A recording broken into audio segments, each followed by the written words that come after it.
Hi friends, நம்ம ஆடுங்கலாம் காலமிச்சல் மேய்ஞ்சிட்டு வந்து எல்லாம் தூங்கிட்டு இருக்காங்கப்பா. நிறைய பேர் தூங்கிட்டு இருந்தானுங்க மேலே. அந்த நெத்தி வேலை இருக்குது பாருங்கள், அது லாஸ்ட்டாக படுத்துருந்துச்சு. படுத்துருக்கவனுங்களை எல்லாரையும் ஒவ்வொன்றா எழுப்பி கீழே வரைக்கும் இறக்கி விடுது. அதாவது இங்கே கூட நிற்கக்கூடாதுங்குது, கீழே வரைக்கும் இறக்கி விடுது. இந்த வேலையை தான் பார்த்துட்ருக்கு.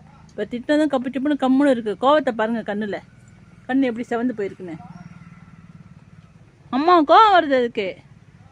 நம்ம அலாட்டை கூட முட்டி கீழே தள்ளிடுச்சாங்க. அவன் நல்லா 3 பிள்ளையோட வந்து கப்பிட்டு பொண்ணு மேலே படுத்துருந்தான். அவனையும் எழுப்பி கீழே தள்ளிடுச்சு. அதுமாரி ஒவ்வொன்றா முட்டி முட்டி படுத்துருக்கிறது வந்து முட்டி முட்டி எழுப்புது. பொம்பளை பிள்ளையா எங்கேயாச்சும் அடக்க ஒடுக்கமா இருக்கேப்ல. போட்டுமா இங்கே பாருங்க இதுடா. அவனே என்ன போய் முட்டை போற?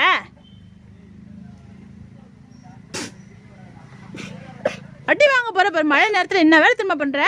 அது படுக்கிறதுக்கு என்ன இல்லாமல் ஒன்றா படுத்து கிடக்கு. இதில் சண்டை வேற.